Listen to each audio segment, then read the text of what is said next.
Hello, check 1, 2, 3. Check 1, 2, 3. Check 1, 2, 3. We are here at the Most High Show, Most High Media.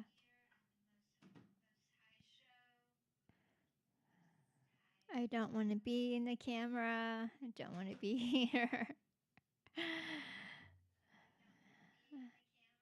I don't think I'm going to be talking as much. Are you guys going to do mystic moments too, or? Yeah, you're going to bring the mystic moment. No, I'm not. I'm not, Christian. I don't want to. You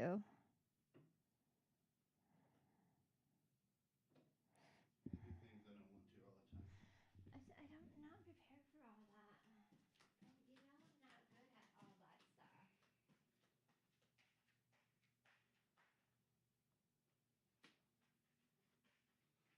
All right, sit in that chair. I don't know where my folk are. Do what? I don't know where all my peoples are. It's like 8 o'clock. Oh, I know. Do they know they're supposed to be? It's Thursday, right? Yes, it is. So David's. No. Oh. Be right. He's gonna be. No, you can sit right over here. What it does is he adjusts it like that. Okay.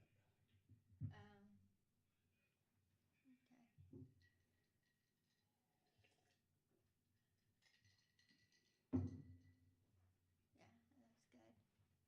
Should I go in the middle? What this one is not I on. gotta shut that door. That audio is not on. David's audio is not on. Yeah, it is. Oh. Okay. How about yours? Well, I gotta shut the door to get that shot, so. Oh, yeah, that's right.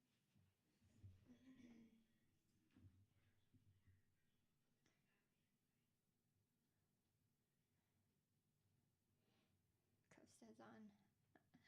Was there like an accident or something? Why? Well, I don't know why both of them are not here. Both of them are peoples.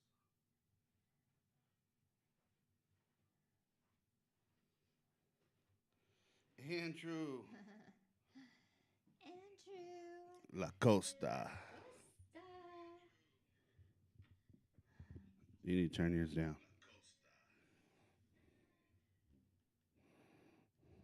I gotta turn it down. You see?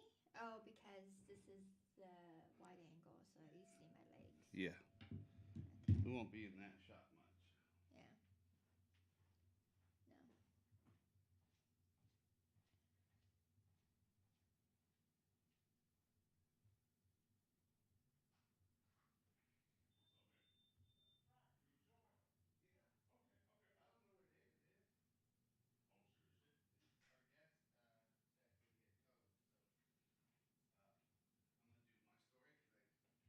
Our guest said he would get code, so I'm gonna do my story because I turned 11 last. Yeah, Tuesday. congratulations, man. Thank you.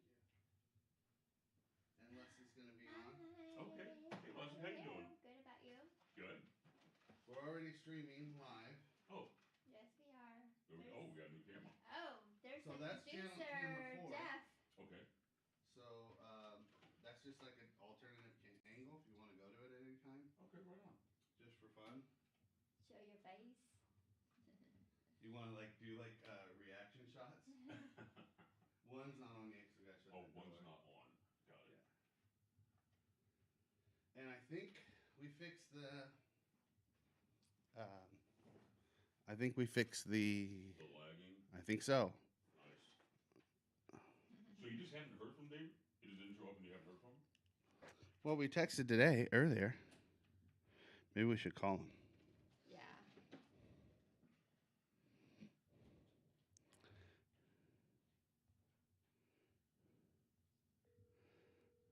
Last time, he had to help someone with a flat tire. Oh, really? He's so good. Just checking in on you. Hey, don't be worried. Okay, don't be worried. Well, you 2 minutes from being late. I'm feet away from you. All right. Like all I gotta do is park this car and I'm there. Are you on island time, bro? I'm always on island time, Bro, bro. All I'm right. an islander, man. I'm an island boy. You know what I'm saying? Okay. I wish I was. I got the looks for an island boy. I can play it off.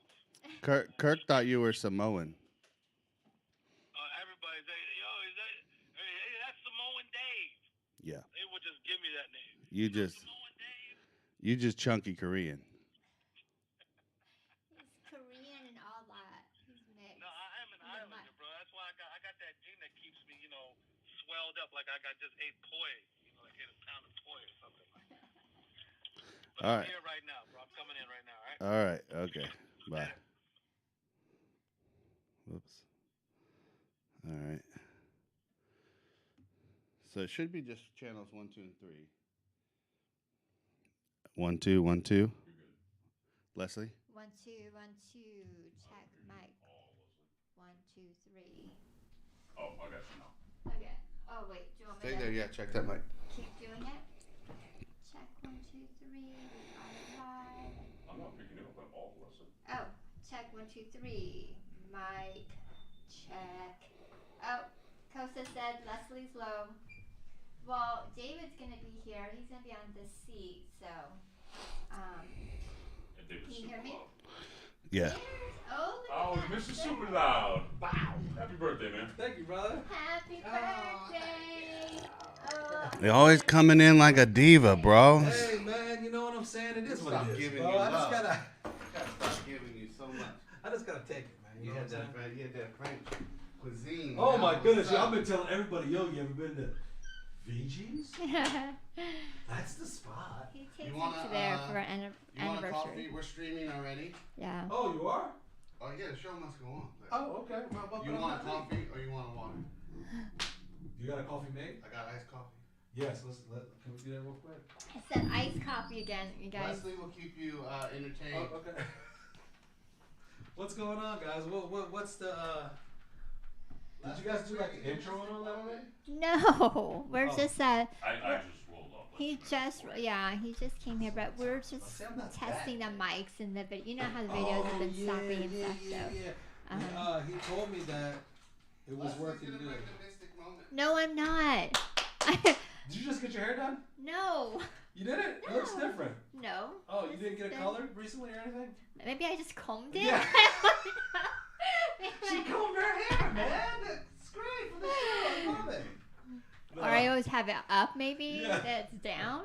I look like a house mom every time when you see me. Thank you for the video.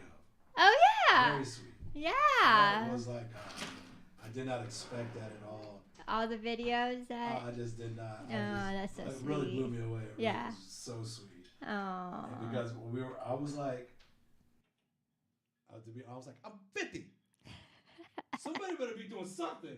This ain't 46. Get him? It's like 41. Are you getting him or no? 50. Right. Okay? Thank you, bro. And, Try that. yo. Oh, yeah. That was it. Oh. You want ice But it was so sweet. Thank you so much. That Of was very nice. course, I The know. whole, it just misty eyed the whole time. Aw. I was misty. Then my boy. 50 is like big deal, you know. Man, I know what you're saying, man. I agree with it. It's Yeah. a big deal. That's why And my it's- boy took me out to the Francais. Oh, you like that Francais. place, huh? Do you like it there? Yeah, it's nice. Do you like the He food? took me- yeah, I mean, I Yeah, thought we it was took in, outstanding. yeah. Their espresso just made me happy. Really? Yeah. From Yeah. start to finish, dude, I was happy. We did a full French meal. We was there for like 2.5 hours. We did the cheese and the salad and the whole meal and all that We stuff. did the charcuteries. Yeah, we ate all that. It was great. That's awesome. Food was What a really good. I treat. thought that shrimp was really good, dude. Yeah, we didn't eat much of it. It was all awesome. It was an awesome day, and tomorrow I'll be at the Emerald Coast. Nice. With your whole family?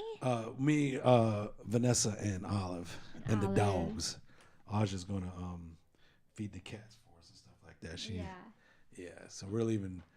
We're taking Olive out of school half a day to go, Oh, to okay. leave a little bit early. And Audrey can't miss work. Plus, she doesn't really dig the camping too much. Like, It's like crunched you're up. gonna like bring your camper and all Yeah. that. Yeah. That's a nice way to celebrate your birthday. For me, I think Peaceful, it's too. it's awesome for me. I love it. Yeah. Should I share this now? Hello. Hello. Yep, we got you. Mic check. Mic check. 1, 2, checker. All right. I want to do one thing.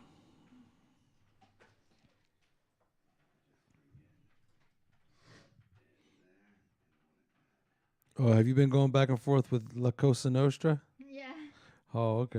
Watching. We miss you, Costa. Yeah, man. I felt so bad. Like I texted him because he came down here last week. Yeah. Was it last week? Right. Kind of like that. Yeah. And I was going to eat breakfast with him that when he left, and my phone, just all of the text messages, it just Stopped. didn't happen. Oh. It just stopped. My phone was working, but no text. Yeah. So like that morning, Vanessa was like, "Why don't you like you don't even respond to my TikToks no more? Like nothing." I was like, "What are you talking about? I haven't got no TikToks." And then I hit she's like, "Restart it." So I restarted, and it was like bling bling bling bling, like 6 minutes full of just like notifications, and So then it must have been your network or something. I don't know what it was, but I I'll saw a respond post. to I your forgot. TikTok, Vanessa. What's your TikTok? No, she just like sends me all the TikToks she likes. Oh, that she likes. Okay. Yeah, she likes TikTok. She's not on She TikTok. did one that I thought was really good. I sent Yeah. it to Christian. You Oh remember? yeah, it was really good. All right, don't forget to record since we're already streaming. Are we gonna do like a cold intro and all that, or is this Yeah. already a cold? No, You tell me when. You'll once we're recording. Are we recording? Whoa, now we are. What's going on, people? Welcome to the Most High Show. My name is David, and I am your host.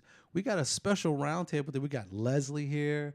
We got my man Christian here. It's gonna be like an in-house type of thing, but with a very, very special twist. Okay, and you guys are all gonna find that out here in a minute. After the intro, we're gonna go to the Mystic Moment, and then we'll move on from there to our special guest in the decadent seat of service right after this. Welcome to the Most High Show, a show about recovery, spirituality, and all that. Produced, posted, and hosted by people in recovery who have strength and hope and want to share it with you. If you or someone you love is suffering, we want you to know you are not alone. This is the Most High Show. All right, guys, what's happening? All right, welcome back. That intro was brought to you by my brother. He does all the creative, cool-ass stuff for this place, like even like the studio, the lights, the camera, the action, all that is done by my homie, man. And like he is greatly appreciated to make all this possible. All right. Now, so what we like to do at the Most High Show is kick it off with what we call the Mystic Moment. And a cool thing about this Mystic Moment is it's going to be an impromptu Mystic Moment by my sister, Leslie. What's going on, Leslie? How are you doing? Hey. What's happening? How are things going with you this evening? Good. Cool, Good. I'm cool. just put in the situation All that right. just Well, not let's bring up ready a topic, for. man. It doesn't have to, it can be whatever. What would you like to talk about? What's on your mind? Okay, so I've talked to this about my women's group Okay. and how people in recovery Or jerks? are jerks sometimes, but have like I wouldn't say fear, but like they don't like the G word, the God word, the God concept, and so they, I always talk about that in my women's group, like they just putting God in their recovery or in their sobriety journey. Sometimes they just don't want to talk about it or don't want to hear about it. So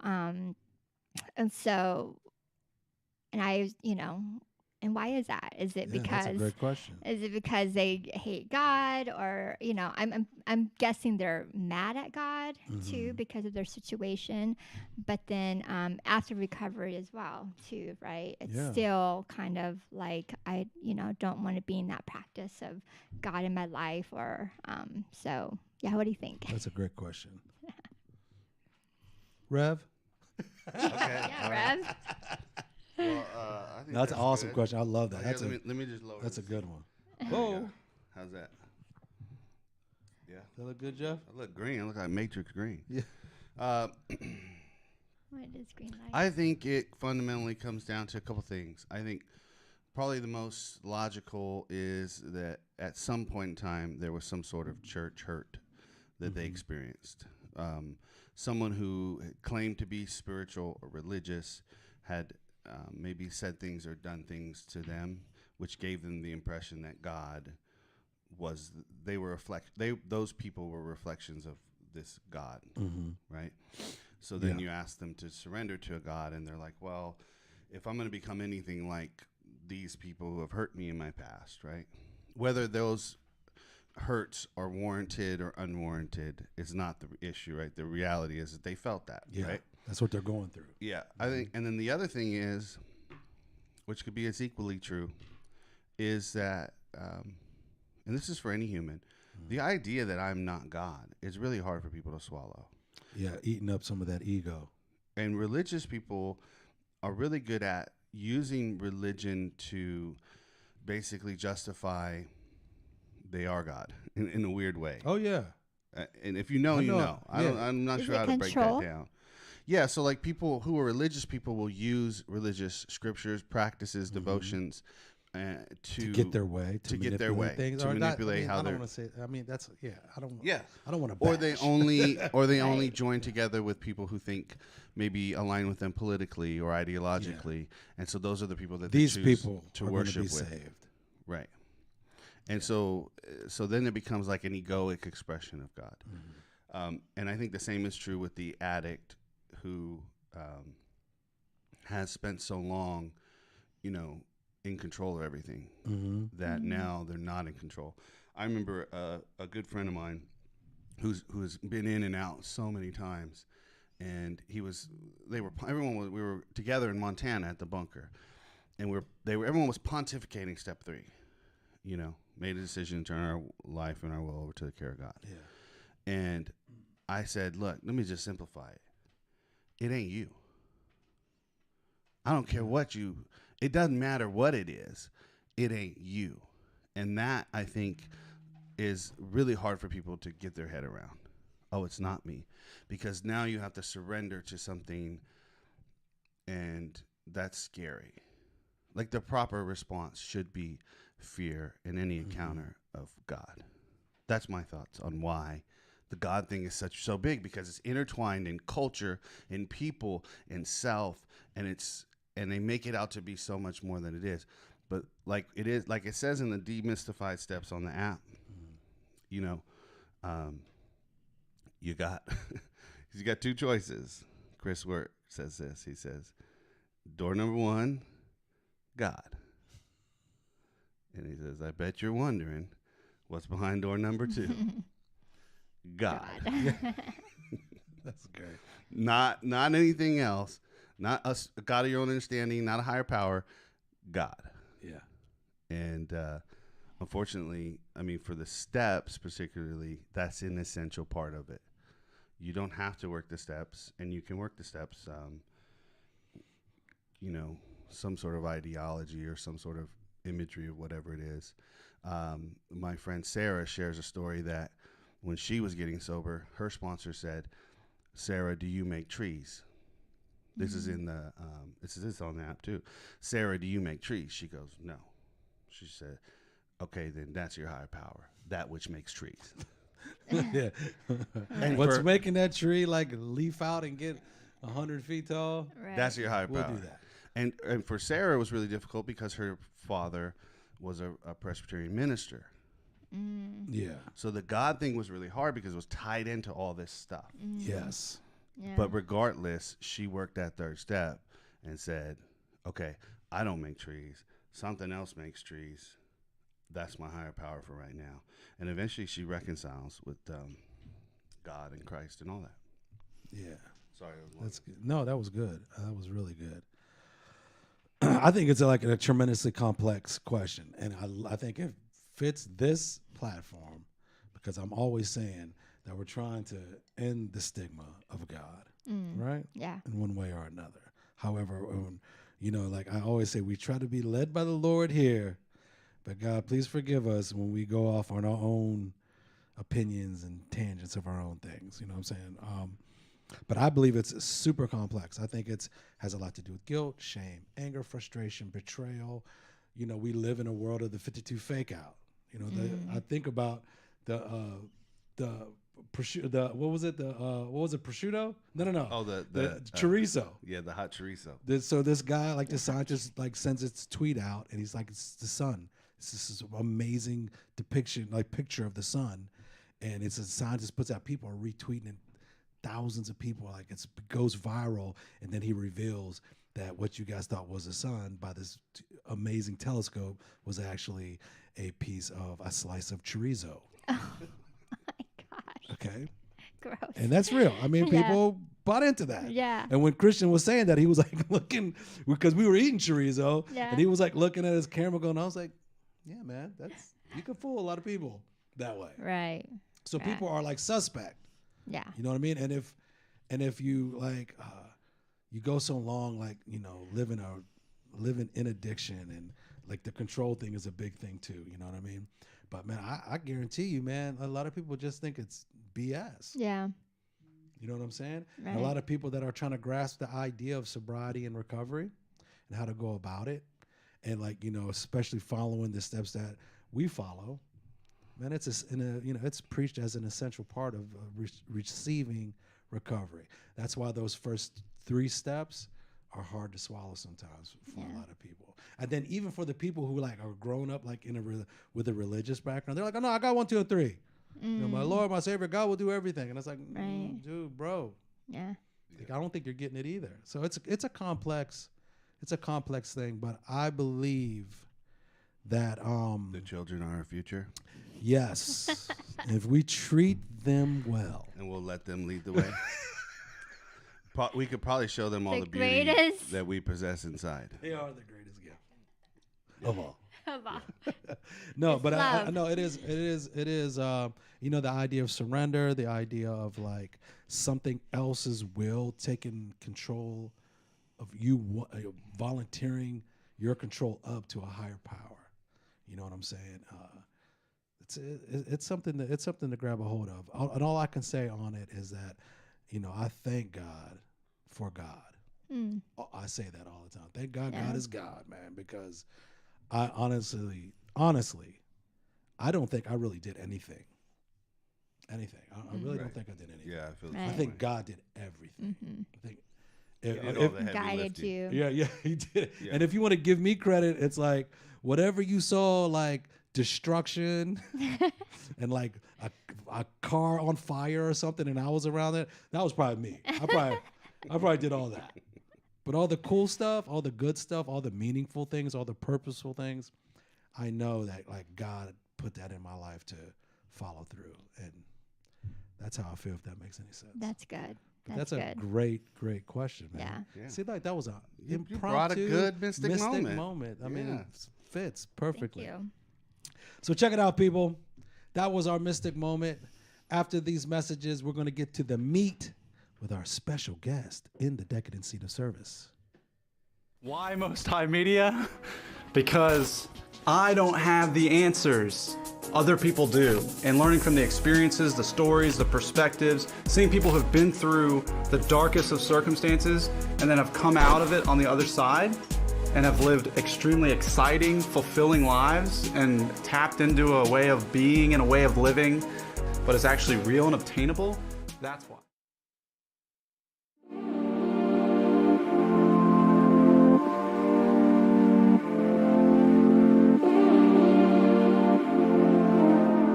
There's a phrase that says it is better to be a warrior in a garden than a gardener in a war. And I feel like I'm a vet from a war zone, and I feel very comfortable being in the garden, knowing that this is the best place for me. But under extreme circumstances, the warrior can return if necessary, and hopefully that never has to happen.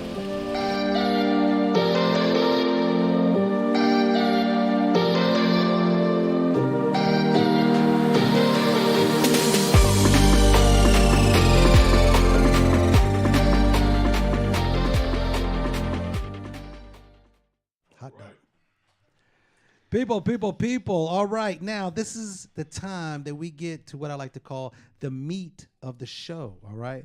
Where we are able to sit down with somebody and somebody finds it in themselves to be vulnerable, tell a little bit about their journey, talk about themselves and what they've been through, whether in the struggles of addiction and in the journey to recovery. And our special guest sitting in the decadent seat of service this evening is Reverend Christian Jansen. Hey. What's up, my man? What's going on? This is very special, dude, because man, we haven't done this. No, we haven't. Right. No, we On the tried show. to do. We tried to do it when we first changed the studio, and it was really bad. And not anything we did, but the cameras and the Oh, yeah, lighting yeah, and okay. stuff wasn't tuned in. Well, yeah. I think you're looking good under this light. Thank You got a cool green hue to you. Yeah. His green eyes. Yeah. That's not on autofocus. That's on manual focus right now. Okay. Do you need to focus it? It's not bad. It looks good. I think it looks good. Yeah. Well, just try and get it right. Hey, he's producing. He's producing. It's our producer Jeff. Does he have to Cool try? ass voice doing cool ass things. Do you see it? I get it. Yeah. See how it punches right in, and then yeah, you're getting it. And I just zoomed in. Oh, there you go. That's No, a, no, you didn't. You didn't. That's what it does when it's trying to focus. oh. There you go. All right, Oh, now, but he's now hit really the button. zoomed in. Hit that the top button. Yeah. There you go. Jeff, Perfect. look at you. Such a good producer. He Oh, did yeah. it. There it is. Okay, cool. I'm a little lag watching on this thing. All right. Y'all gotta pray because I sent Jeff's voiceover work to some radio people. Yeah. Yeah. Put Yeah? that. Oh, dude. yeah. If they For turn you real? down, there's something wrong with them, dude. Yeah. Your For voice real. is great. You got it. That's awesome, Everyone man. always compliments on your voice. Everybody. Everyone. Everybody. All the time. Yeah. Jeff is the narrator. All right. So, my friend, my bro, the Reverend. Yep. How are you doing today, man? I'm good. I'm good. It's all good. So, so what we like to do on the Most High Show, Christian, is like we like to start off with what's going on in Christian's life today. Yeah. How is life for Christian today? Well, What's happening? Today it's I'm a mystic misfit. Mm. I dabble in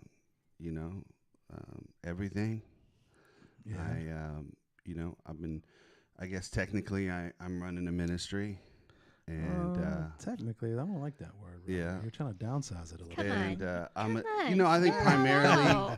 primarily I'm a dad and I'm a Hey. husband. I mean that's primarily the Yeah. thing that I am. Like if I am, but I do the role of dad and husband the most, right? And I have 3 kids. My oldest is going to graduate in December with a bachelor's in nursing. So cool, man. Yeah. I mean, man, y'all gotta be proud of her. I mean, what? Yeah. Love that Yeah. girl. Dude, she's the sweetest, man. Yeah. Jolie, yeah. Yeah, she's amazing. And I have 2 other kids that are in high school, Yes. and they're doing high school Bella, stuff. man, is, Oh yeah, you know what I mean? There's something about, you just grips you. yeah, Every time you see her, she's cool. yeah, Yeah. yeah. You should have seen the interaction between Bella and Kirk the other day. Oh my god. I was like, oh my gosh, I think as soon as she graduates, she needs to go intern with. Oh, for real? with They hit it KB. off? Oh yeah, Yeah, that's awesome. really wow. yeah. So Then you know, real quick, then the homie Iman, that's that And then dude, Emmanuel, man. yeah. Love that dude, Yeah, man. he's You know Yeah. what I really mean? cute. yeah, and he's a Emmanuel. lot like his mom. He's very content, very patient, Yeah. very kind, and Good dude. we had a great conversation. We went hunting this weekend, and we had some really great conversations. And I get to have these conversations with them now that they're older, right? Mm-hmm. And is that a big change? Do you notice that change? Yeah, Leslie has always been really good at connecting with them, but more so when they were young. She could get on their level and stay there. Yeah. And I just, when the kids are young, I'm like, 30 seconds into the conversation, I'm tuning out, right? That's just the way, Yeah. But now that they're older, I can have these more conversations that I feel like are impactful. And so, and him and I had a real conversation while we were sitting out there. And it probably helped that I was holding a shotgun in my hand while we were hunting. But I get to have those moments, and with them. And that's really like the most, it's the most unique thing that I can contribute to this planet is being a father. God forbid that if I were to pass untimely, right? Leslie could find another man to fill the role of a husband. My kids, and that person could be a good stepfather, could be a strong person in their life, but they will never be dad.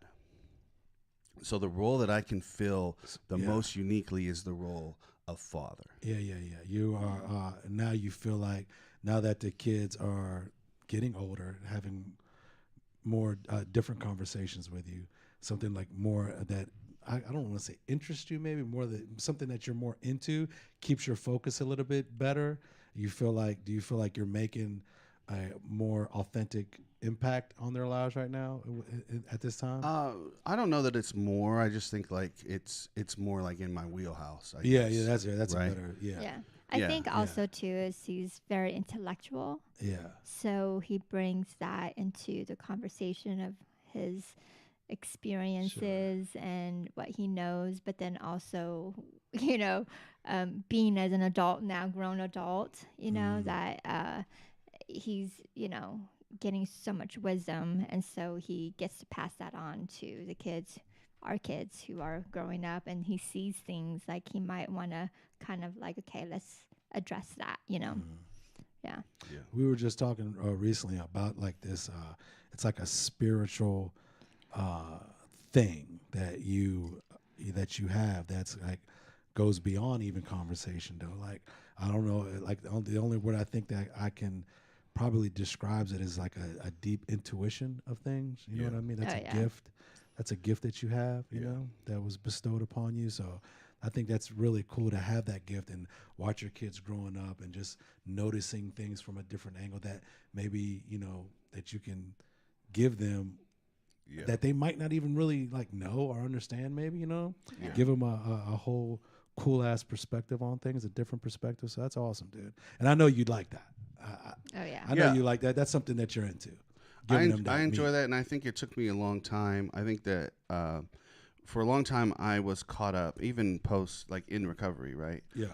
I was caught up in who I was in the world, right? Yeah. Like my stature as someone running a nonprofit, someone behind a mic, someone, running a business or working for a company. And I had so much wrapped up into that. And I'd heard about this idea that the most unique contribution I can make, now that I have children, is as a father, right? That I think when I first heard it, I was like, yeah, that's cool, like intellectually.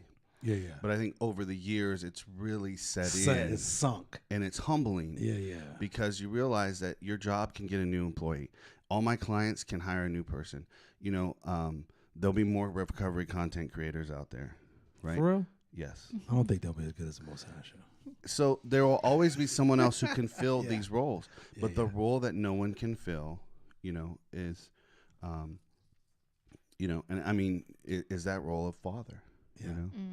That's the most thing. And so having to really settle into that and then accept that, hey, that is the measure, right? And if I'm being impactful in that way, and part of that is paying for lights and insurance and food and stuff, right?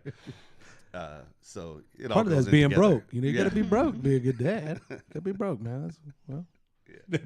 No. So okay, that's the top, right? but you got a lot of other things going on too. And I don't want to get too lost in this, but these things need to be, as you say, toothed out. So what else is going on? We're obviously on the show that you made, so let's go into that a little bit. What else? What else is there that's in your daily current activities or responsibilities? Well, I do a lot of coaching, one-on-one ministering work with people, group coaching. Now, when you say coaching, what kind of coaching are you talking about? Well, I guess technically it'd be called like life coaching. Okay. Although I really don't like that term. What would you rather call it? I don't know. I really think it's ministering. It's really being a good friend. A paid friend. That's true. No, listen, and this is what I have to say about jobs like that is, in today's time, man, it is hard to find a trusted friend. And even your trusted friends got so much going on. For them to be present in your struggles is very difficult. Nothing against them. Right. Nothing against anybody's friends. Yeah. But it's hard to sit and focus on you and what you're doing, and to do it from a skilled level, to zone in at that time, to be that trusted ally is very cool and important. And They're also to needed. get unstuck. Like a lot of people just stay and not have growth in their career mindset or self-development, or because they're just so busy. But having that life coach guides them, right? And say, hey, this is what we can do. So Yeah. But what do you like about being a coach the most? Well, the thing that interests me the most is that the thing is never the problem, right? Like, if you want to get more sales for your business, that's very simple. What's usually the block in that is some sort of false belief, some sort of thinking mechanism, some sort of framework that exists within you, or emotional or unresolved things in your life that are stopping you from executing the thing you want to get to. So the thing you want to get to isn't really interesting to me. I really don't care if you make how much money you make. What's interesting to me is, well, what's stopping you from getting to that goal? And what's stopping is probably some bad time management, probably some poor spiritual practices or health practices or mental health practices. And what I find is every person that I coach, and this might be just the way the Lord brings people into my sphere, but every person that I coach, we end up where the work is in those areas of mental health, wellness, spiritual practices, mindset, schedule management. Those are the work. That's where the work is. Yeah. Because that's Well, what for people you, get. that's where the interest is too. That's interesting to me. Yeah. The reveal of your obstacles, the reason behind your struggle. Yeah. And I, the training that I've received, and there's coaches that I'm around. Mark Danzy is one of them who. Mark, shout out. And so there's all these tools and things that we can implement when you see those blocks come up. And so it's really cool because there is a solution, right? And that's really interesting work for me, is doing that. I really like doing it with group. Been doing a lot more group coaching. Group coaching is really cool because it's. What does that consist of? Group coaching. Well, I'm doing it right now in a couple recovery centers, right? So my thing is, I'm not focusing on so much on addiction. I'm really focusing on how do you manage your thinking and your emotions. Because once you get removed from the substance, the main problem is management of emotions and thinking. Because those are when you don't manage and don't know how to self-regulate. And you just stop getting high? Yeah. And everything else is crazy? Right. Now You don't you're have no guidance miserable in and that? sober. And that's, I've been there. It sucks. Not cool. Yeah. So I'm and doing he's that. also doing coaching for the high school kids too. Yeah, and then working with the kids, which I didn't think I was going to. I have to get you a whistle.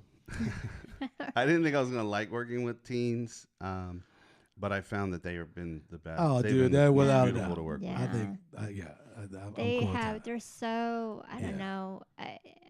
Once you get them talking, they become so, you just see their heart, and then they get vulnerable and of course they're just talking crap about their day, about their parents, about their teachers or school, whatever it is. Yeah. But then it's like you get to see their I guess their emotions, and then what they're going through. Yeah. Now, another thing that I know you do is you make music, bro. you make some stuff. Why don't you talk about that? If you would like to drop some bars, a cappella, you may. All right, go ahead. Let's talk about your creativity in art. How about that? In art, period. Yeah, it's all creative expression. Yeah. The coaching, the group coaching, the Most High show, the canvas art, the music art, it's all creative expression. Like that's who I am, right? Like I have to like create. It's a part of me. And I stopped making music for a long time, and maybe 6 months ago or so, I woke up one morning and I had a melody in my head, and I hadn't had that in a long time. And I think again that kind of is associated with this. I had this drive from when I was a freaking teenage, junior high school or middle school, what you call it out here, right? When I heard Ice-T Rhyme Pays, and I said I'm gonna be a rapper. And I made this commitment. That was your initial influence, is Ice-T? Ice-T Rhyme Pays and DJ Jazzy Jeff and the Fresh Prince. For real? Yeah. Whoa, that's too like. Yeah. Wow. But I made a commitment. I said I'm going to be a rapper. Yeah. And so a lot of my music creation was out of this kind of like vow I took, right? Mm-hmm. And it was all about the success. And it was all about like, am I being heard? And I set out to be heard by millions, and I was, and I set out to do all this stuff, and I was doing it from this angst within. And now when I'm creating, it's much more of a spiritual practice. It's much more like I have a melody in my head, I have a song, I have a plethora of emotions at all times.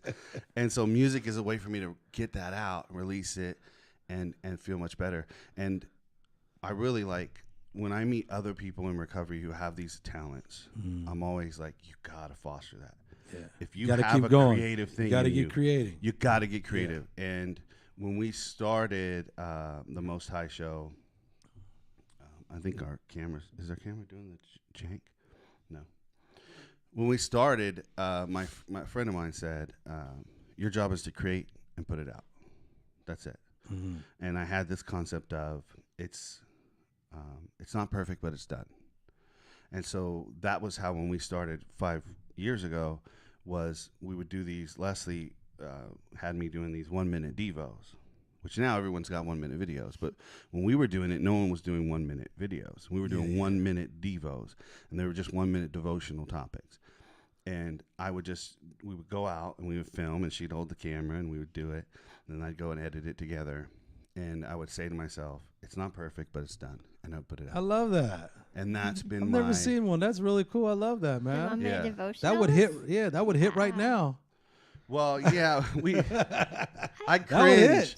I cringe. That would hit. I don't when know watch why it now. it's so I like good. that. I I like love that. them. That's a cool think concept. we're Well, I Yeah. mean, that's basically what, a lot of people are doing right now with Yeah. with reels and stuff like. Everyone's Right. doing that right That's now. the thing. He wants And I don't like to do what everyone else is doing. Word. but If someone else is doing it that way, that's like becomes immediately uninteresting. I ain't biting. I don't wanna I do ain't that. biting. I don't want to do what you're doing. No way. Yeah. Ain't nobody biting over here. All right. So okay, cool. yeah. Now, so let's see. Let's break this. Oh, wait a minute. And let's talk about. And then we'll start digging. Okay. You are also a reverend, bro. Yeah. We can't that's present day stuff, man. What's that all about? So I'm an interspiritual, interfaith reverend,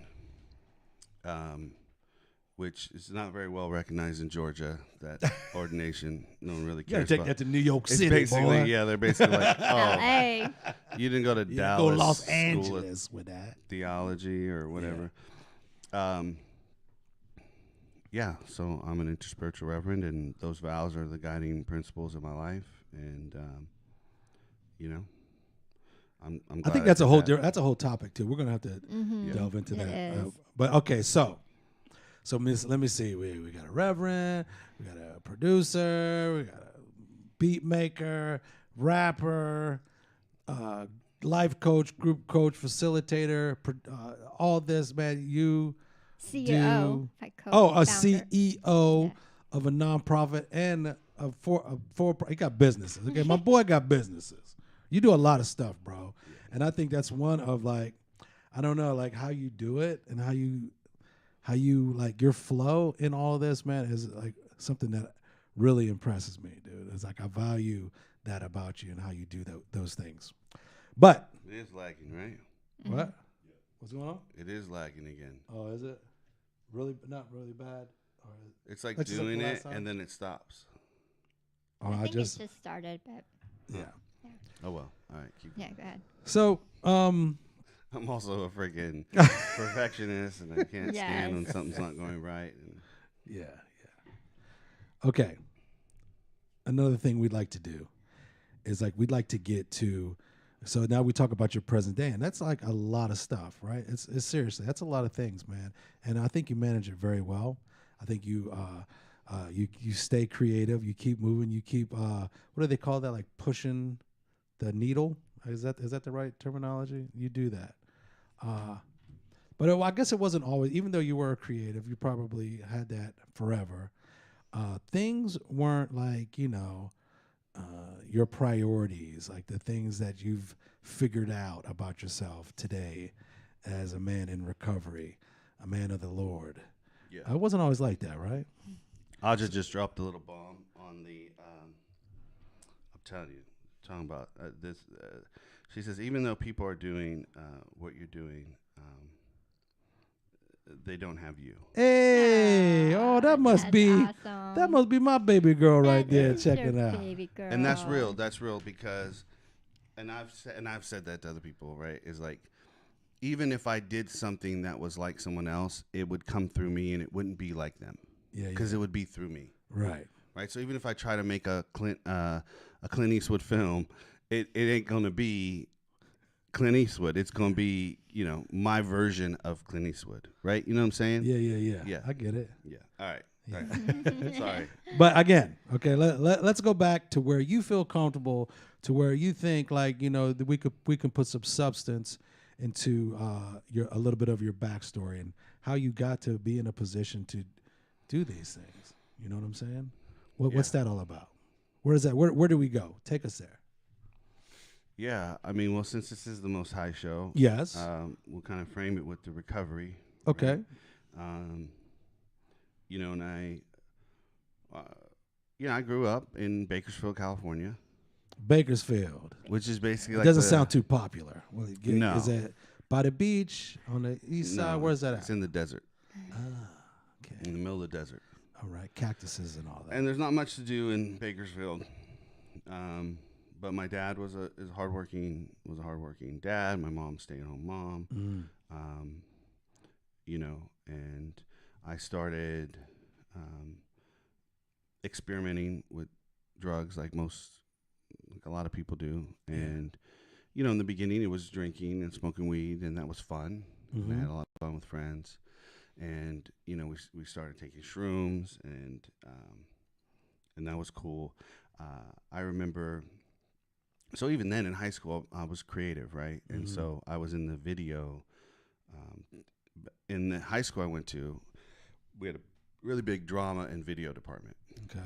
And so I was in the drama department, and I did video and lighting and stuff like that. In that. So that was your job in there to do the technical stuff. Did you Yeah. ever like? Yeah. Were you like ever Romeo in the school play or anything like that? You did. What did I?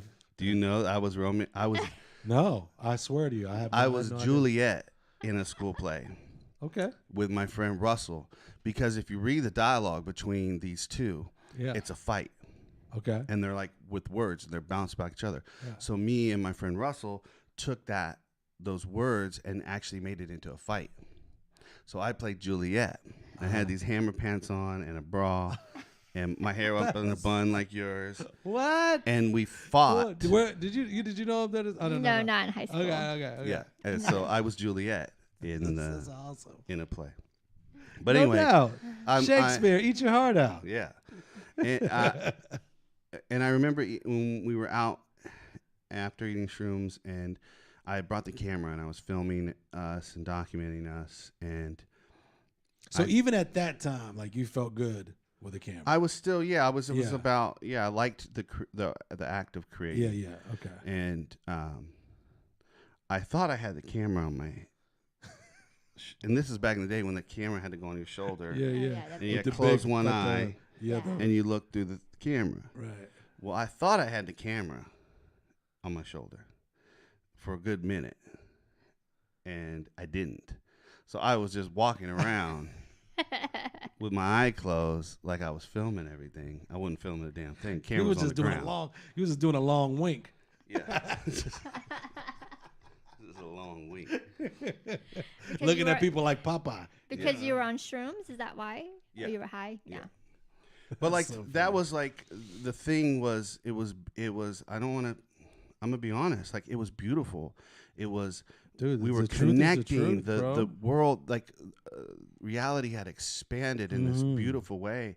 I was tapped into something that was wonderful and new, and it wasn't dark, and it was rebellious, but it wasn't dark. All those things that can bring like an excitement and difference and like a new experience, like Yeah. all those things. I mean, that's real, man. That's the honesty of it. I mean, I don't think that's not too far off of why a lot of people like to party. Yeah. You know what I mean? But things got really dark when I got into methamphetamines. Now, now was that a fast transition, or did it just come about one day? Yeah, What I mean, was that? I never met anyone that just did one line of meth, right? Right. And But what I'm saying is it like, or like, say for me, right? Before I started doing harder things, I was already a veteran of like alcohol and marijuana and hallucinogens. I was, you know what I'm saying? I was known for those things. Yeah. And then those other things,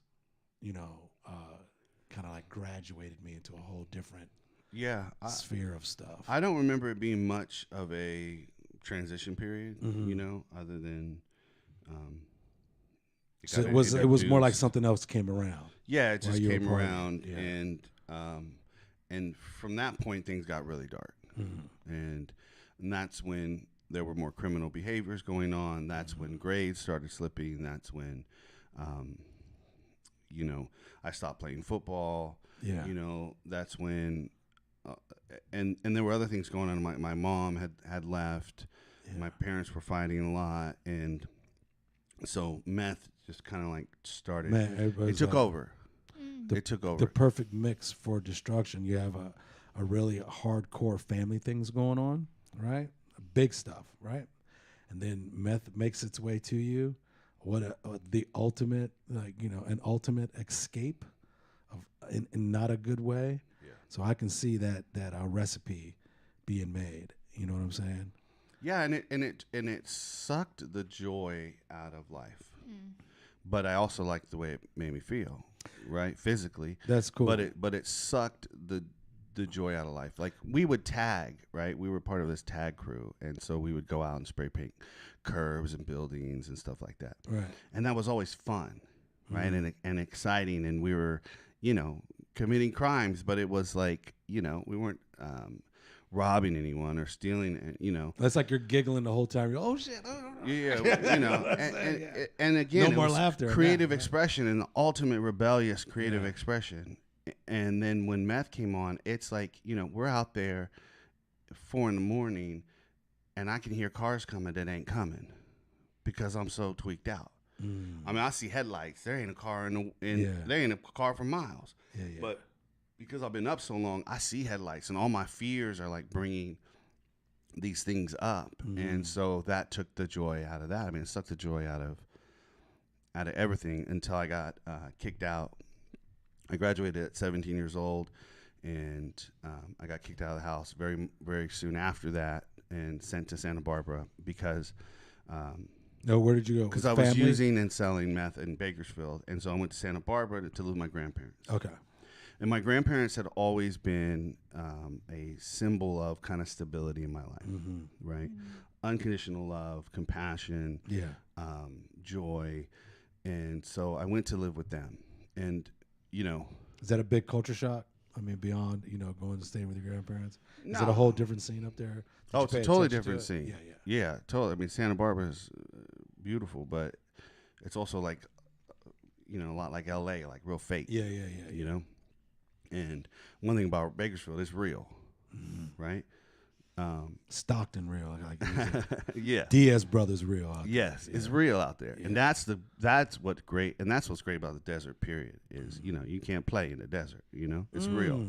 Oh, that should be on a shirt. Yeah, and so I graduated from meth to other drugs and started doing other drugs, and because I didn't have access to meth in Santa Barbara. Real quick, I just want to ask. I got one question to ask about like this time happening in your life. Like, are you like in a state of like this? I got kicked off the football team. I got to leave. My parents are kicking me out. Were you like this? My life sucks, or I'm just going. I just need to get high. Like, I don't even feel like I was. If I was driven by the need for substances, I wasn't super conscious of that. Mm-hmm. I was kind of on autopilot. Yeah, it's like happening, but you don't. I was still very much wrapped into this rapper, Mm-hmm. very much wrapped into this tagging thing. I was tagging in Santa Barbara. I was rapping in Santa Barbara, and that was really where my conscious effort was. Mm-hmm. And this is like why it's really scary to take vows, right? Because how many decisions was I making because of this vow I took to myself, right? And I thought that because I'm going to be a rapper, I need to live a life of a rapper. I got to have stuff to rap about. Yeah. And so it was like all these things I was doing were just to kind of like Give you some bars. yeah. And then after a while, you're caught up in the things you're doing, and you know what I'm saying? So then it's like you don't even know, you forget that you even took that vow. And that becomes a way of life. That's so interesting, dude. I don't. I think a lot. I think that's probably there's something. That's probably shared between a lot of like rock stars, like actually being real. You know what I mean? Like nobody wants to come out of a studio, and be like, you know what I mean? They want some like rawness to what, especially if you're an MC. The expectation is the shit that I'm saying is like really happening with me. If not, like the posers get caught out very fast. You know what I mean? Yeah. Yeah. And I mean, So was that in your lyrics, like crazy? What was you rapping about? I don't remember. I don't remember a lot of those lyrics. I was in a rap group called the Dead Eye, and I was the cornea. I was the white part.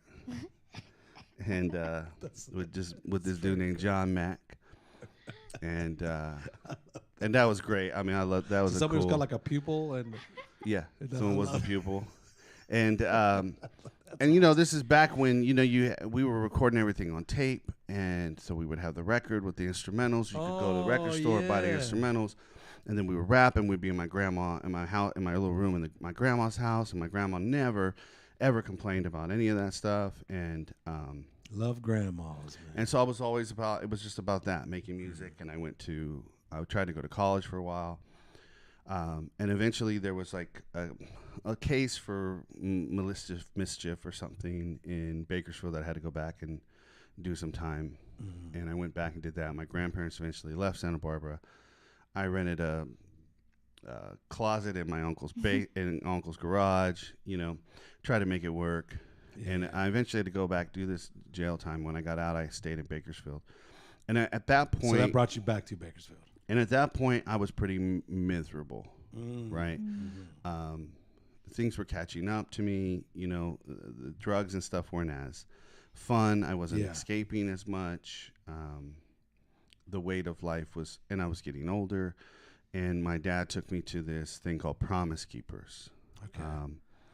What's that? Promise Keepers, it was this thing they used to do. It was an evangelical thing, right, where they were out there converting people, and it was all men.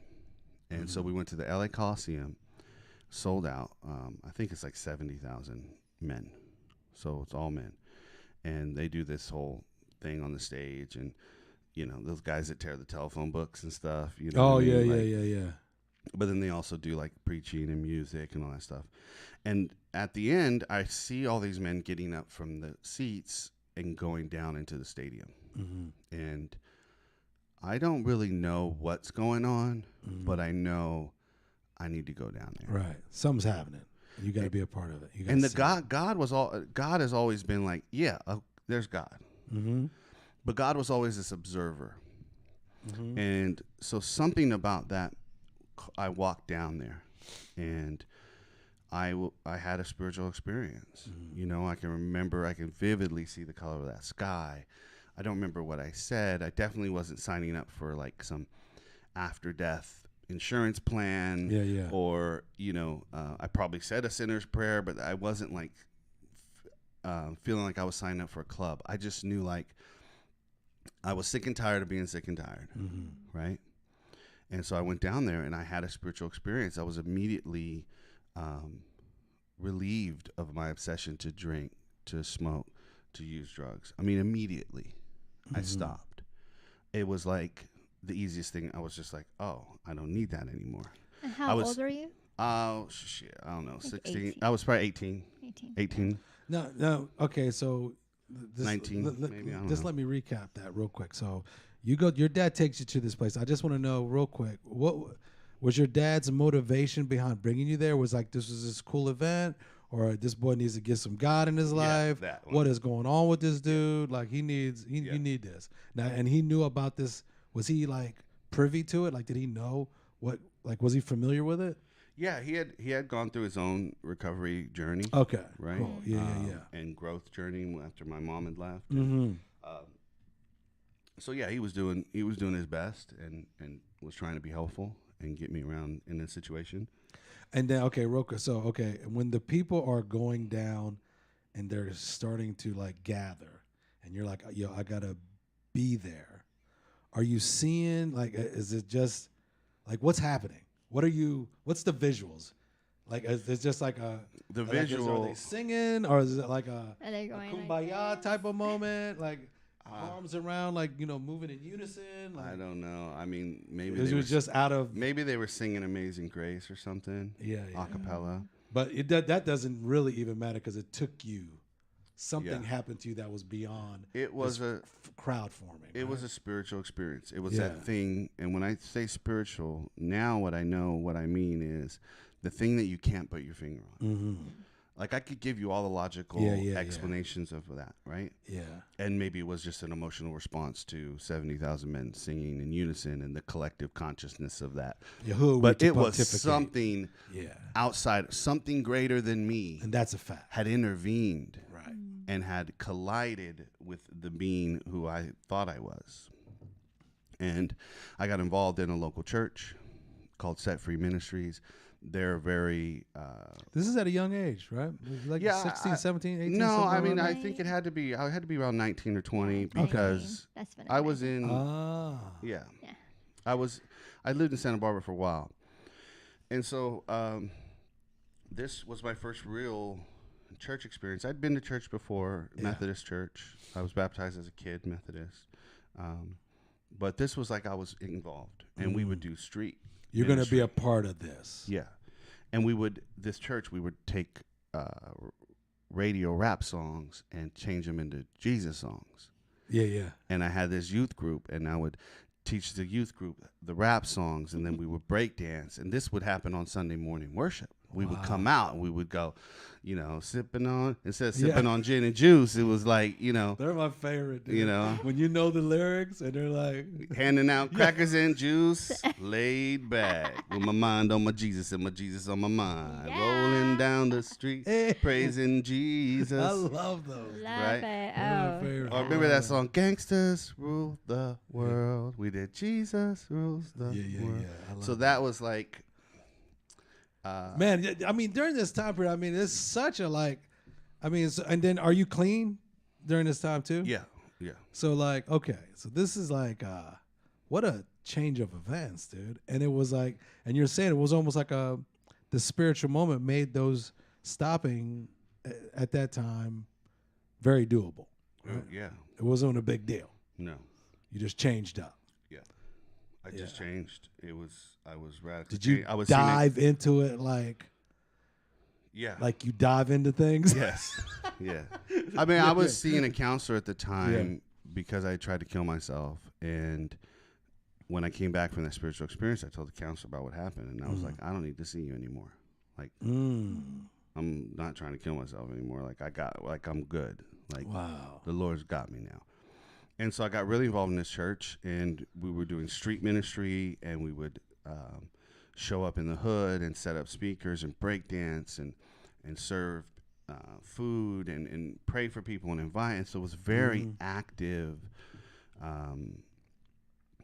church experience, right? And perfect for like a young person getting into the word. Like you're involved. You're not sitting in the back of the pews listening to hymnals. I mean, you're a part of a street type ministry. You know what I mean? Active. I love that. Yeah. I was very impressed with Set Free because what I knew of church was Catholic church where you're just sitting, up and down, singing hymns, and I at that time I didn't know know about God. He actually sat down with me and just kind of told me things about God. But anyway, so did you meet in that scope? Was that how? That's when she met me, when I was born again, Bible thumping, good boy. Yeah. Shining. But you were still rapping. Oh yeah. Oh yeah. Yeah, you're doing shows and all that. Yeah. He invited me to the Set Free Church. And so I was like, this is a warehouse. This is not a church. I was very kind of just observing, but I'm just like, this is There's different. No steeple. I don't see a steeple. Yeah, and it was in a ghetto place too. So I was open to him, like, okay. But then when I saw him with the kids rapping and breakdancing, I'm like, that is so awesome. So that hit my heart right there. So. Sparked it right there with your rap skills. I see what's going on. Yeah, and I think eventually what I did is what a lot of religious people do, right? I took Christ, the person of Christ, right? The alive, living thing that is Christ, and I turned it into an idea.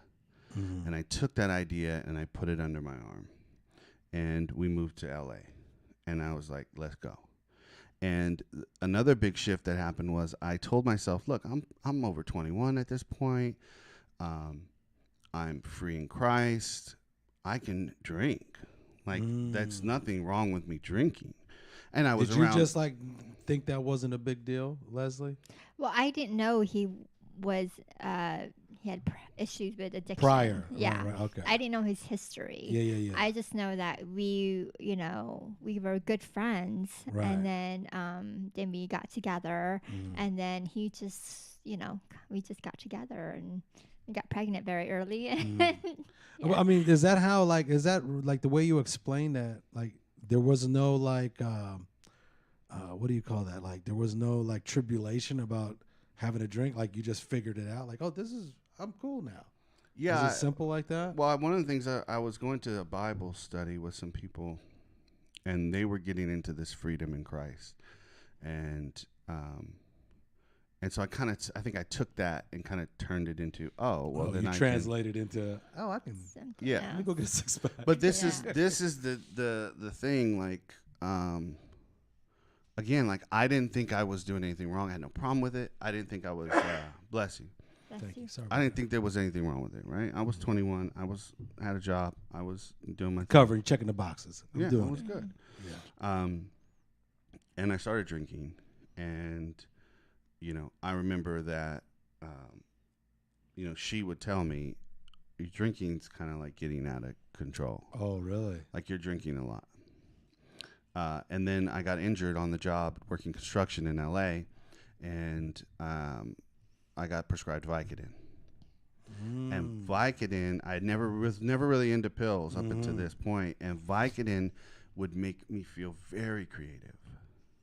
I would take a Vicodin and I would feel wonderful, and then I would sit at the keyboard and I would make music, and it was it was the doorway to the thing, right? And so I quickly became dependent on the Vicodin. And it this doesn't was take that much effort. It happens pretty fast. Yeah, and this was when they would give you big bottles of it. There wasn't any limit to how long they could prescribe it to you. It was easy money. I was doing a workman's comp case, so I was scheduled for surgery, and then there was the time leading up to surgery. Then there was after the surgery, so it was a good year and a half of having access to these pills. And What were you thinking about at the time? Were you like observing it, like, oh, this is a problem, or is it just kind of going by you?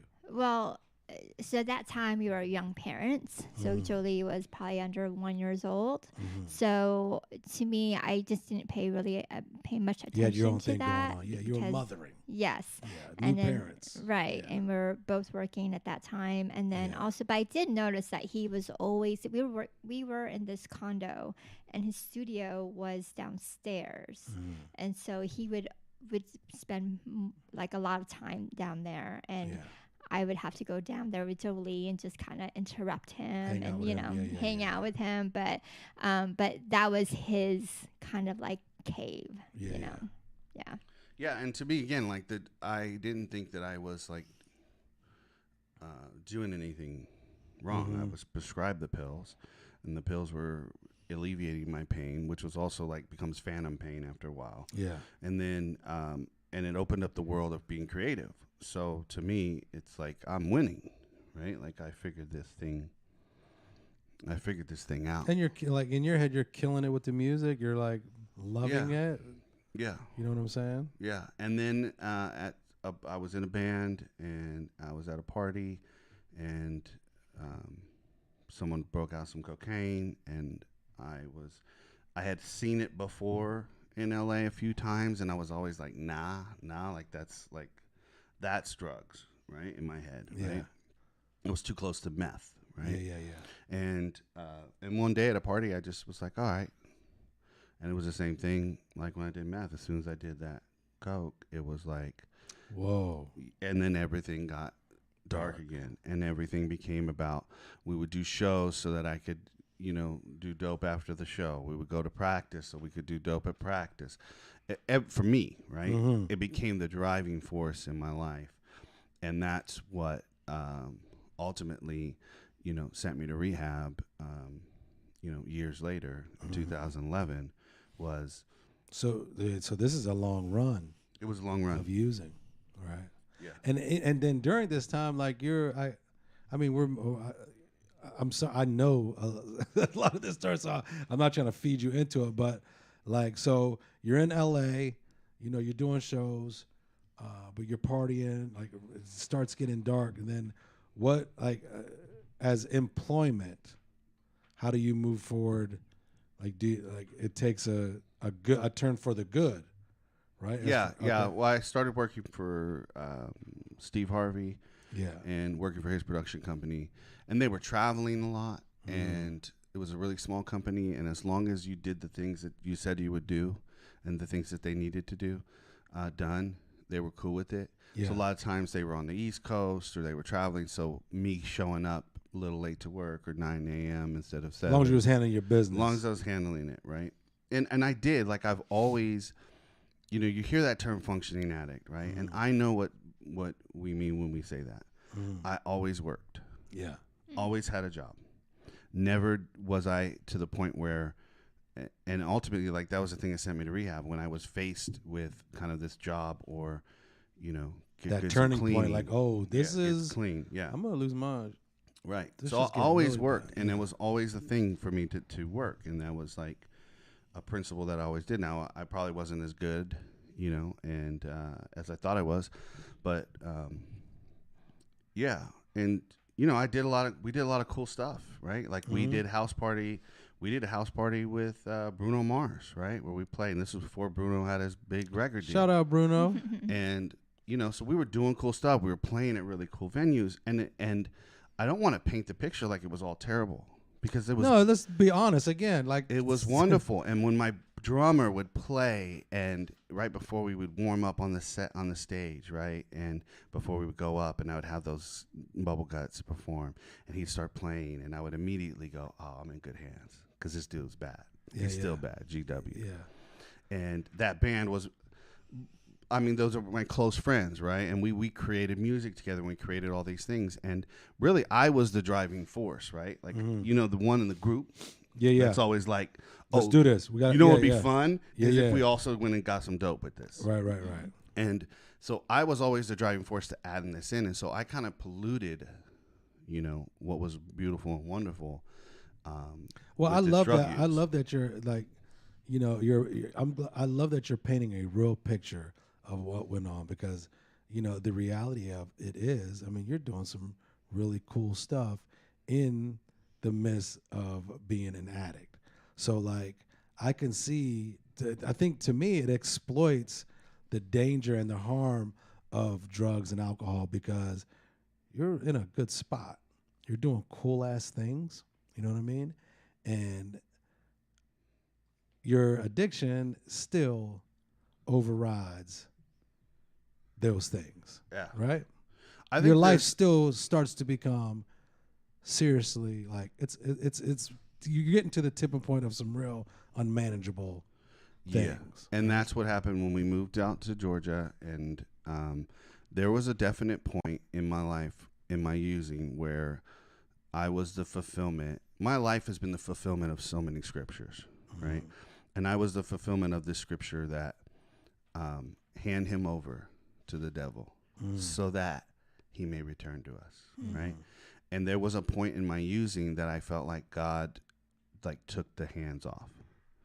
Not to punish me, not to create pain in my life, but so that I could go out there and go, oh, Yeah. no, I don't want to live this way.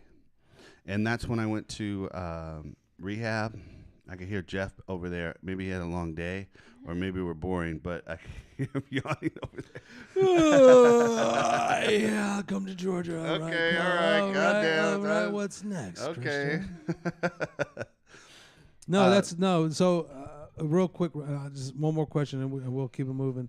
What was like? You guys are married now. You meet each other at this church, right? You become not meet each other, but you get turned on to his spiritual life and his God, his creativity. You see him perform at a church.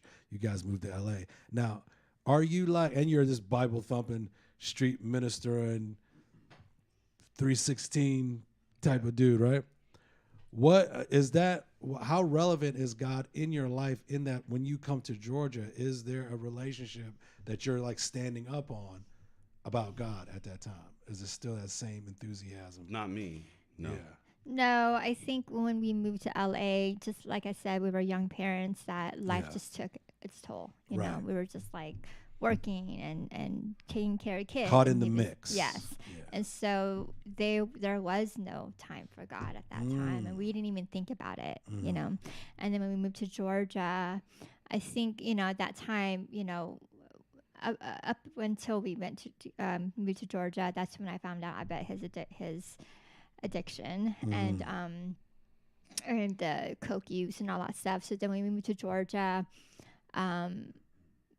you know, it was months after he went to rehab, but it was definitely where God kind of intervened was when he was in Las Vegas with Steve Harvey, and a neighbor invited me to go to church with her, and I said, sure, you know, we'll go. And so You're here. we're here, yeah, and we didn't know anyone, we had no Yeah. family, and it was Wow. and so, you know, I'm like, sure, you know, and at that time, you know, I definitely didn't talk to anyone about his addiction, and it was getting worse, you know, but I was all alone in that, and I just didn't know who to talk to. And I just thought, like, okay, you know, maybe this is, you know, I wasn't even thinking about what Sunday was going to happen, but it did. And just like with Christian, God did intervene. I was getting ready to say, at that is this- time That's your spiritual. where Yeah. I did have an experience with God at that time too, when it was an a cappella of Amazing Grace. And then I felt like it was the light was on me, and I was all alone, and like it was just, I was shaking, you know, and Yeah. and I think I heard him say, I got him, you know, and then so it was, you know, I mean, after that, then I showed Christian, like, look at this church, it's like a concert, you know, and so after that, he was still using, and then You're in Las Vegas going, listen, man, whatever happened. he was still using. I mean, after he came back, I mean, he was still using after weeks later, and I kept going to church. Yeah. And I kept inviting him. Wow. And, yeah. I didn't and know he- this. I did yeah, not know this. This yeah. is cool. Yeah, I kept inviting him, and I kept being, persistent, consistent. And he's like, "What did you say?" He said, "You're not going to be that one of those ladies, are you? Like asking people to go to church with them or something." I'm like, "Whatever." I'm like, "I'm asking you to go to church with us." So, but anyways, Wow, that's awesome. Yeah, he was just not having it. But after that, I mean, he went with us, and I think after a few weeks being in church, I think he had a conviction somehow, and that kind of started off with the whole, What was that? What, you come back from Vegas? She's like trying to get you to get in them pews. Yeah. How Well, does it- initially, I'm like, I'm not going to go to church coming down, right? Because my thing was I would really turn up on Friday and Saturday night. Okay. So I'm not going to be in church coming down, right? And so that's why I wouldn't go. And then every once in a while I would go. And then I would draw on these papers on the back of the handout they give you. Okay.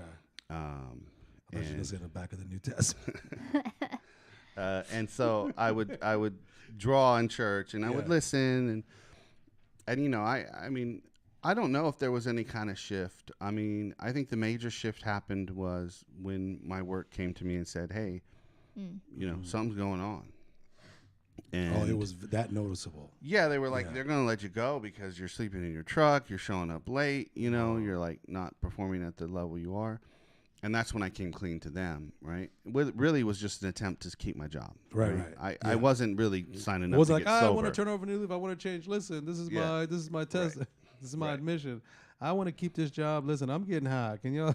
So And- I don't and- want to lose this. And all I really needed was that time when I went to rehab and was separated from the substances, and it was a Christ-centered rehab, and we went through the first 3 steps. And my counselor is also a reverend, and I really connected with him, and I still talk to him to this day, right? 11 years later. And it was really in that environment that the community of Christ was relevant again to me, right? And I remember distinctively at my graduation, Leslie said, this is what he needed, was a community of brothers. And it's interesting that that's been my life, my ministry, my whole everything is the That set the community. pace. It's a all about community the of brothers, community man. of brothers, The right? Yeah, fellowship. sure. I'll go Yeah. 14,000 feet up Right. with my bros. Yeah. Fly me there. Let's do it. Yeah. Now, And you what are we do- always there Yeah. for your bros. And that's what's been Yeah. that's been the kind of like primary. I think that was the primary shift, because it's in that connection with other people that God is the most real to me. I can sit here. Was that your first exposure to this 1, 2, and 3? Yeah, it was my first exposure to steps. I'd been to a meeting when I was in high school. Yeah. What did that mean something extra to you during your rehab experience? Like getting that knowledge, did it impact you too? I had no idea what they were. Yeah, I had no nothing. idea about what the steps Nothing were. was going on. None of Yeah, that. yeah. And then when I got out, I went to a meeting every day. I went to a bunch of different fellowships. I got involved in church. My first year, every single day, it was work and a meeting, work and a meeting, work and a meeting. And maybe I took Saturdays off, maybe. And then it was Sundays was church and family. And so my first year was very strict. I had a post-treatment plan, and I stuck to that. Oh, yeah, okay. And that's probably the thing that I did, right? That was my portion of my recovery. The rest, like to your point, God did. Yeah. God did, right? The rest, God did. Yeah. But I did show up. Yeah. And I did, like, in those moments when I would drive home from work on Friday night and I would feel those bubble guts and I would have that temptation, I just got myself home, right? I mean, So I think, those were moments. I'm just listening to you. It just feels like God did, even before that, like it's like it's almost like a custom fit. Going to that rehab was like this, like you said, he needed some bros, right? And Fellowship. that today, that is the essence of your recovery. Is like you push to like for a camaraderie, a band of brothers, a circle, you know what I mean, the Lord's Prayer at the end of a meeting, like all those things are very they sink into you. It's like gives you reason, you know what I mean? So you think about that. It was like a custom made, and he shoots a couple steps at you.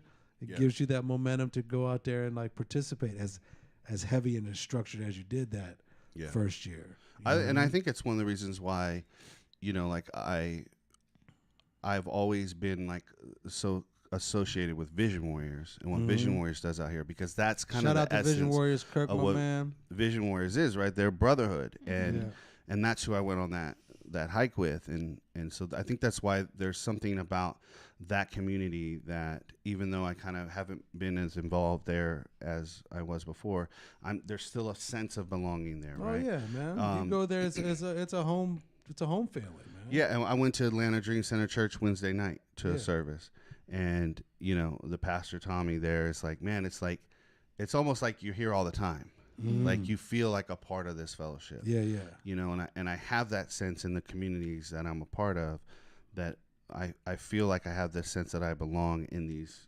communities because of that collective consciousness that that's love, available. bro. That's a love, man. Yeah. It's a love and acceptance. It's like a bond. You know what I'm saying? That bond is what.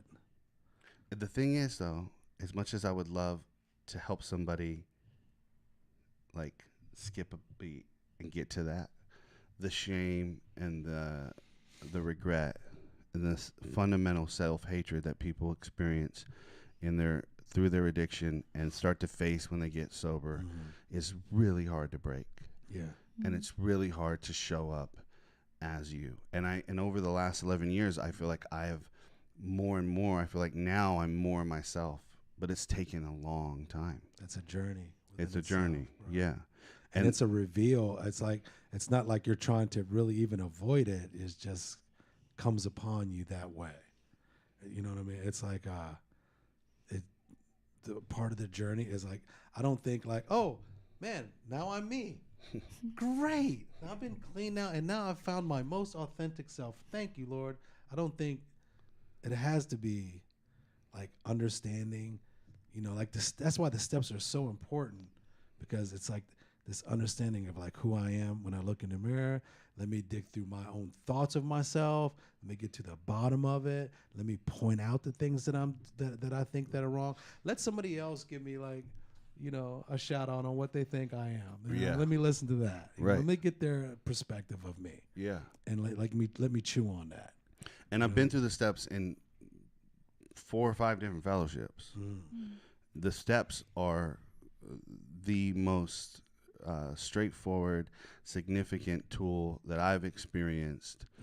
Through being exposed to coaching, through being exposed to seminary, to being exposed to different religions.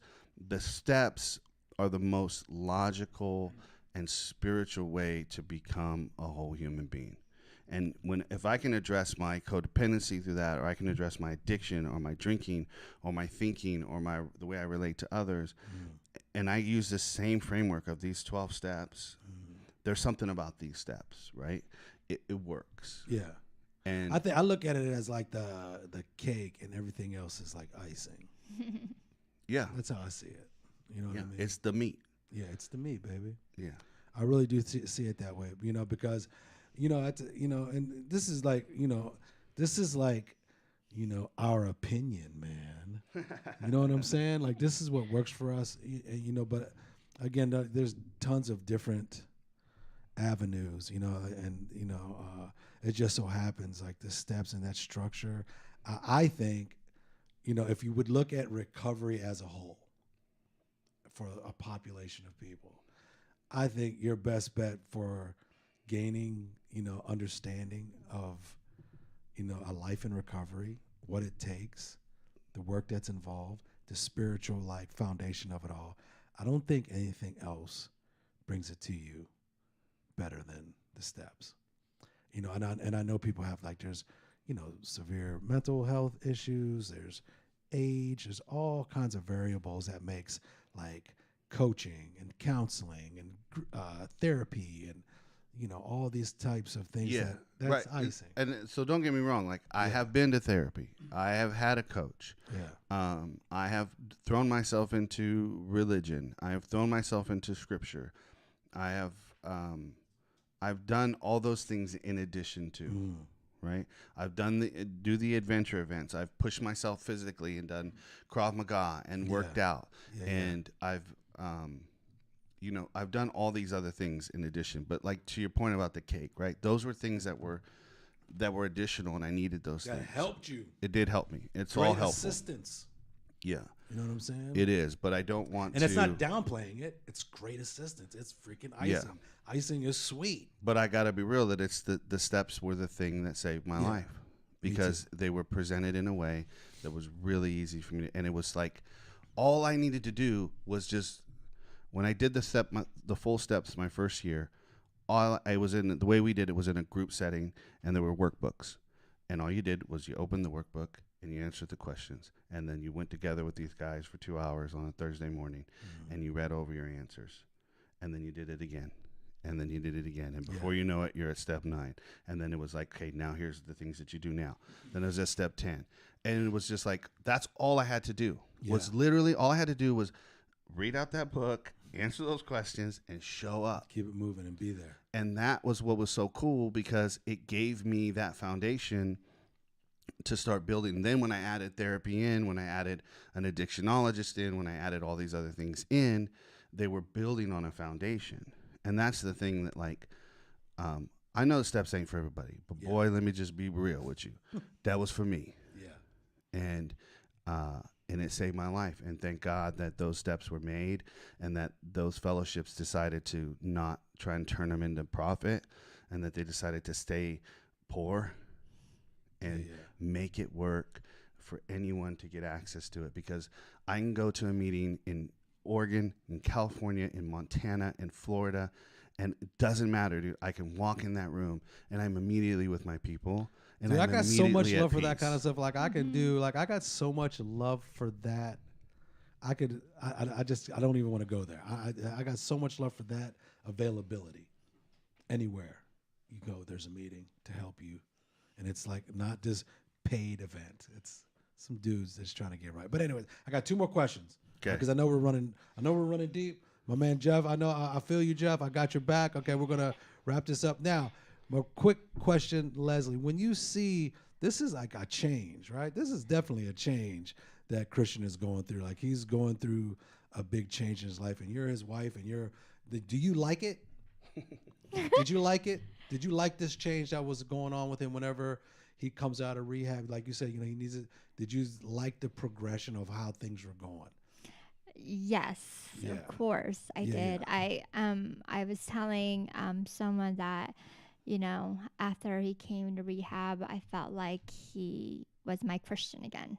How I knew him as when we met together, because he was so fun and lively and just, and so that's how I see him now as, very, he's a great father, a great husband, and he does all these things, and I get to experience that with him, and so it's just been great, and I'm so thankful for recovery. I think 12 steps or whatever it is, it doesn't have to be people who need who are an addict or whatever. It dig it. Dads, moms, whatever. I did 12 steps, and it helped me a lot, to life lessons. Right. It's like an inner thing, right? What's your part in all this? So I got to learn that. I got to learn about addiction. And so, but anyway, so all this changed, and thank God for it, because I am not a sponsor. I'm not a therapist. I'm not a counselor. I'm a wife, and I'm, a mom, and you co-own a bit. Right, yeah, but he gets to go to those to go to those programs, and he gets to do that, because if he came to me and told me about his issues I see what his, you'd be like, mentally, go to the hospital. right, and then sometimes emotions come out, anger comes out, and I don't know what to do. And for me, a codependent, you try to fix it, right? And I've learned not to do that, but but those programs, he gets to go there, and it's a safe place for him. And I think I think recovery programs, all that stuff. So I love it. I love it. Thank you for that. yeah. One last question. All right, Christian. Now, even though I'm not the creator of all this stuff, right? I do know a little bit about this show. And one of the things that I know is a foundation for the reason of the show is to help the sick and suffering addict. Essentially, that's what this is all about, right? Mm-hmm. So if you would see somebody, or if you were talking, this is camera right here, right? If you were looking into that, if you're talking to that screen right now, what do you say to somebody that's on the fence, that's like doesn't know and wants to maybe look into it, try it, but they don't know anything about the depth of like what we just talked about and how life-changing these things are? What do you say to that person that might be thinking about giving it a try? Well, I'll tell you what, my answer a year ago would be very different from my answer today. Whoa. Okay, go give us last year's answer real quick. Last year's answer is you're worth the work. We love you. You're not alone. It's going to be okay. We're here for you. Oh, you're so sweet. This year's answer is, look, if you want it, come get it. If you don't waste our time. Because if you really... That's a little harsh. It's a little harsh. But listen to this. It's a little rigorous. Listen to this. Okay. It's better for you to be hot or cold than to be lukewarm. Hey. So you want this, yes. Come do it. And here's the thing. It will work if you are willing to go to any lengths. If you are willing to take the instruction, if you are willing to show up, it will work. I guarantee it. But if you're not willing, then why? Yeah. Then why? And if you're not willing, like my man If said, you're not willing, go see David. If you're not willing, and if you're not willing, like my man said a couple weeks ago, it's your own damn fault. No, dude, man, listen. I've been wanting to honestly, man, I've been wanting to get with you and hear your story and put it out. I don't know why we haven't earlier, cameras or whatever, but I thought this was. There's a lot to it too. I thought this was good, right? Yeah. Yeah. Anything else you want to say to the folks? No, I mean, let me just recap. I feel like I'm being mean. No, don't second guess it, dog. You I'm said not what you second said, guessing bro. it, Hey, but I feel get like it. I need to clarify. All right, it. go ahead. Then. I just want to clarify. All right, clean it because I know how hard it is to make the decision to show up, and what I'm saying to you is, just make the decision to show up. But when you show up, boy, show up. Yeah, be there. Be there 100%. For real, be there. Just show up. Try your best to be there, man. That's all. Yeah, and take some instructions. Yeah. The ones that I find that go back out and die, which I've had a few of those, are the ones that don't listen to the freaking suggestions. And I can't force you to do nothing. I can't force you to show up to meetings. I can't force you to read literature. I can't force you to write your story out. Yeah. I can't force you to call me every day. I can't. But the ones that don't do those things and don't do those suggestions, often more than not, they either go back out and die, or they go back out and cause a lot more pain. And that's the thing where it's like, look, if you're gonna do it, man. It's like we climbed that mountain. You you can't be halfway up that mountain talking about, well, this is more harder than I thought it was. Right. I dig that. So let's go. Let's and do I'm it. ready if you're ready. That's how I feel, 100%. People, you heard it here first. All right, listen, man. If you're going to do it, man, let's do it. There is help. There is options. You can live a life of recovery, man. Don't stop yourself. When you get into a room and you're thinking about it, give it a true, honest try. Show up. Be there. Use less of your mouth. Open up your mind. Open up your ears. Listen a little bit. Take some suggestions, man. If you really don't want to get high, if you don't want to use anymore, if you want to fathom the idea of living a manageable life, go to a meeting. Let's get this going. In this day and age, bro, it's serious. It's deadly. It's always been deadly and abusive and all this, right? But if you watch a couple of our episodes before this, you would know, man, there is people dying, bro, for real, all from drugs, all from using. It is a life and death situation. So please, if you want to show up, show up. Thank you so much. This is the Most High Show.